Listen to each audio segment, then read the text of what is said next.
Viewers, आज मैं आई हूँ आपके ही एक सवाल का जवाब लेके कि कौन हूँ मैं। आप में से अधिकांश व्यूअर ने मुझे अलग से मैसेज करके पूछा है कि रचनास क्रिएशन की रचना कौन है। इस सवाल का मतलब शायद इसलिए हो सकता है क्योंकि YouTube पे रचनास क्रिएशन करची से कलम तक अपनी तरह का एक अलग चैनल है जिसमें ऑल सेक्टर्स को लगभग कवर किया गया है। शायद यही कारण है कि आप लोग मुझसे ये सवाल पूछ रहे हैं और मुझे अच्छा लगा कि आप में से अधिकांश लोग मेरे बारे में जानने के लिए उत्सुक हैं। तो वीडियो में मैं अपना एजुकेशनल क्वालिफिकेशन, प्रोफेशनली मैंने क्या क्या काम किया हुआ है किस किस फील्ड में, सारी चीज़ें मैं वीडियो में बताऊंगी। पर वीडियो के शुरुआत में ही अभी हाल ही में इंटरनेशनल वीमेंस डे में मुझे मिले एक अवार्ड, और अवार्ड में मुझे मौका मिला था 2 मिनट के लिए अपने बारे में बताने का। उसकी वीडियो क्लिप शेयर कर रही हूँ, तो आप वो देखिए। हो सकता है आपके सवाल का कुछ हद तक जवाब उस वीडियो क्लिप से मिल जाए और बाकी की जानकारी उस क्लिप के बाद मैं अपने बारे में आपसे शेयर करूंगी। आपको मेरे बारे में दी गई जानकारी पसंद आएगी और सही लगेगी तो वीडियो को लाइक जरूर कर दीजिएगा। इबादतों की तरह मैं एक काम करती हूँ। मेरा उसूल है पहले सलाम करती हूँ, और आज मेरा सलाम इसलिए भी बनता है क्योंकि मैं इस परिवार में बिल्कुल नई सदस्य हूँ और मुझे ऐसी फीलिंग आ रही है जैसे कि कोई नई नवेली दुल्हन अपने ससुराल आती है। बेटी बनाइए, तालियां बजाइए जल्दी से। तो मुझे ऐसा लग रहा है कि मैं अभी ससुराल आई हूँ और मुझे सारे लोग का इंट्रोडक्शन मिला और सबने बहुत ही मोटिवेशनल बातें बताई अपनी जिंदगी के बारे में। मैं अपना इंट्रोडक्शन एक अपनी किताब जो लिख रही हूँ उससे बता रही हूँ। नॉर्मली सब लोग अपनी बायोग्राफी लिखते हैं जब वो सफल हो जाते हैं। मैं असफलता की आत्मकथा लिख रही हूँ। असफलता की आत्मकथा इसलिए क्योंकि जब मैं छोटी थी, क्लास 6 में थी, तो मेरे चाचा IAS की तैयारी कर रहे थे और वो अनसक्सेसफुल हो गए एंड ही वाज क्राइंग। मैंने अपने पापा से पूछा, पापा चाचा क्यों रो रहे हैं? तो उन्होंने कहा कि ये IAS बनना चाहते थे, नहीं बने। और ये बहुत बड़ी चीज होती है अगर घर में कोई IAS बन जाए, जैसा कि हर बेटी अपने पापा का वो होती है। मैंने डिसाइड कर लिया कि मुझे IAS ही बनना है और मैंने उस दिन से युद्ध स्तर की तैयारी कर दी। मैंने चाचा से पूछा IAS बनने के लिए क्या करना होगा, उन्होंने कहा ऑलराउंडर। और मैंने नेशनल लेवल पे जाके लगभग हर फील्ड के 50 सर्टिफिकेट इकट्ठा कर लिए। पेंटिंग से मैंने अमीर हुसैन से मुझे प्राइज मिला क्लास 9 में नेशनल लेवल पे। डिबेट, एसे, राइटिंग, जितने भी फील्ड थे, बैडमिंटन, सब में मैंने सर्टिफिकेट इकट्ठा किए। और मैं हर बार यही सोचती थी कि ये स्टेप क्रॉस कर लिया इसका मतलब मैं IAS बन गई। बट मेरी कहानी में ट्विस्ट आया, मैं सारे स्टेप क्रॉस कर गई और IAS में मैं अनसक्सेसफुल हो गई।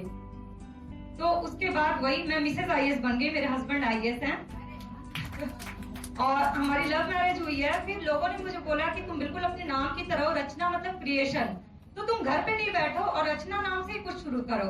और अभी मैंने अपना YouTube चैनल शुरू किया है, रचना क्रिएशन करछी से कलम तक, क्योंकि ये एक विमेन की पहचान होती है। बहुत से उसमें लड़कों ने मुझे कमेंट किया कि मैडम आप करछी ही चला लो, कलम को छोड़ दो।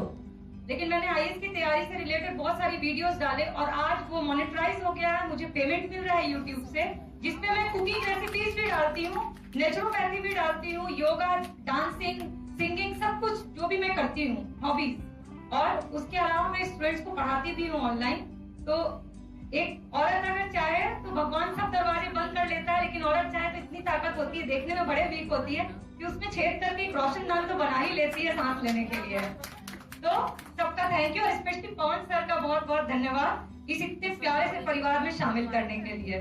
और मैं अपने ससुराल पहली बार, ससुराल इसलिए बोल रही हूँ क्योंकि मैं पहली बार अपने 4 साल के बच्चे को अकेले छोड़ के आई हूँ यहाँ। तो ये आगमन परिवार का प्यार और ये सम्मान जो मिल रहा है, इसके लिए बहुत बहुत धन्यवाद। Thank you for motivational word. करछी से कलम तक की अपनी यात्रा। मैं आपके बीच से ही एक हूँ, बहुत साधारण सी लड़की लेकिन बहुत बड़े बड़े सपने देखने वाली।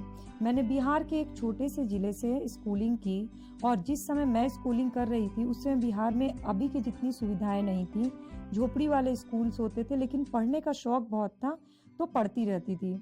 मैंने हिस्ट्री से ग्रेजुएशन किया, साथ ही हिस्ट्री ऑनर्स के अलावा मैंने BCA भी किया कॉरेस्पॉन्डेंस, क्योंकि उस समय कंप्यूटर कोर्स की बहुत ज्यादा मान्यता थी। इसके अलावा मैंने सोशल वर्क, हिस्ट्री और जर्नलिज्म 3 सब्जेक्ट से मास्टर डिग्री किए। इसका क्रेडिट मैं इग्नू को देना चाहूंगी जिसने इतनी सुविधा दे रखी है कि मैं ऑल इंडिया से कहीं भी एग्जाम दे सकती हूँ। इसके बाद मैंने राइटिंग अपना कंटिन्यू रखा और ऑनलाइन कुछ पोस्ट किए और मुझे पोस्ट करने पर ऑल इंडिया राइटर्स एसोसिएशन का कोऑर्डिनेटर बनाया गया। इसके बाद मैंने अपनी कुकिंग की कुछ रेसिपीज ऑनलाइन शेयर की, जिसके बाद मुझे कई जगह से किचन क्वीन के टाइटल मिल गए। फिर मैंने पेंटिंग्स जो मैं बचपन से बनाती आ रही थी और यूपीएससी की तैयारी के दौरान मेरी ये हॉबीज़ छूट गई थी, मैंने उसको कंटिन्यू किया और मैंने फिर से पेंटिंग बनानी शुरू की और उसको 2-3 जगह मैंने पोस्ट किया और लकली मुझे एक आर्ट गैलरी से पेंटिंग एग्जीबिशन का ऑफर आया और पेंटिंग एग्जीबिशन बहुत अच्छा रहा। इसके बाद मैंने कुछ बच्चों को ऐसे ही अब शौक के तौर पे डांस सिखाना शुरू किया और मैं डांस सिखाने लगी। साथ ही मैंने जर्नलिज्म किया हुआ है, इसलिए मैंने बहुत सारे न्यूज़पेपर्स में जॉब किया हुआ है, एडिटोरियल राइटर रह चुकी हूँ और मैंने विमेंस के लिए स्पेशली काम किया हुआ है, चाहे कन्या भ्रूण हत्या हो, चाहे वैश्यावृत्ति हो। विमेन से रिलेटेड बहुत सारे टॉपिक्स में मैंने महिलाओं के कानून से संबंधित बहुत सारे एनजीओज में काम किया हुआ है। इसके अलावा मैं ओल्ड एज के लिए भी सोशल वर्क करती हूँ। ओल्ड एज से मेरा विशेष अटैचमेंट है, इसलिए मैं ओल्ड एज के लिए स्पेशल काम करती हूँ और ये सारी चीज़ें मैं ज़्यादा लोगों को बताती नहीं हूँ। क्योंकि मेरा राइटिंग हमेशा से शौक रहा है, इसलिए मैंने बहुत सारी किताबें लिखी हुई हैं। करेंटली जो मेरी किताब है वो इन्वायरमेंट और करंट अफेयर्स से है। इसके अलावा मैं कविताएं भी लिखती हूँ और जो मेरे शौक से लिखती हूँ, सारी चीज़ें मैं शौक से करती हूँ। इंटीरियर डेकोरेशन और वेस्ट मटेरियल हैंडीक्राफ्ट, ये सब मेरा बेस्ट टाइम पास है। तो जब भी वक्त मिलता है इन चीज़ों को करके रिलैक्स फील कर लेती हूँ। Interior decoration, naturopathy, home remedies और आयुर्वेद पे मैंने 2 साल तक रिसर्च किया है, इसलिए मुझे लगता है कि जो चीज़ें मुझे पता है वो और लोगों को भी पता होनी चाहिए। तो ये सारी चीज़ें मिला करके इसके अलावा मैं एक माँ भी हूँ, तो पेरेंटिंग मेरे अंदर है, यानी कि पेरेंटिंग मेरा कर्तव्य है। मैं एक हाउसवाइफ हूँ, तो मैं घर संभालती हूँ। तो ओवरऑल मैं जो भी चीज़ें करती हूँ वो सारी मेरी हॉबीज़ है और इसके अलावा मैं और भी चीज़ें करने की इच्छा रखती हूँ।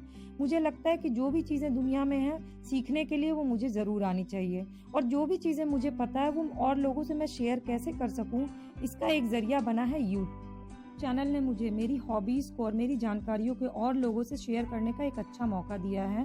मुझे YouTube चैनल्स पे वीडियोस बनाने नहीं आते थे, मैंने धीरे धीरे प्रैक्टिस करके उसको भी सीखा है। यानी कि सीखने की कोई भी एज नहीं होती है, आप जब चाहें कुछ ना कुछ नया सीख सकते हैं और जो भी सीखते हैं वो और लोगों से शेयर करना बहुत अच्छी चीज़ होती है, इसलिए मैंने इस चैनल को शुरू किया है। आपको ये बातें पसंद आई होगी तो प्लीज़ लाइक ज़रूर करिएगा और अगर नए यूज़र है तो मेरे चैनल को सब्सक्राइब कर लीजिएगा, क्योंकि रचनास क्रिएशन करची से कलम तक है, सभी के लिए, सभी से जुड़ी चीज़ें, सभी चीज़ों से जुड़ी चीज़ें आपको इसमें जानकारी मिल जाएगी।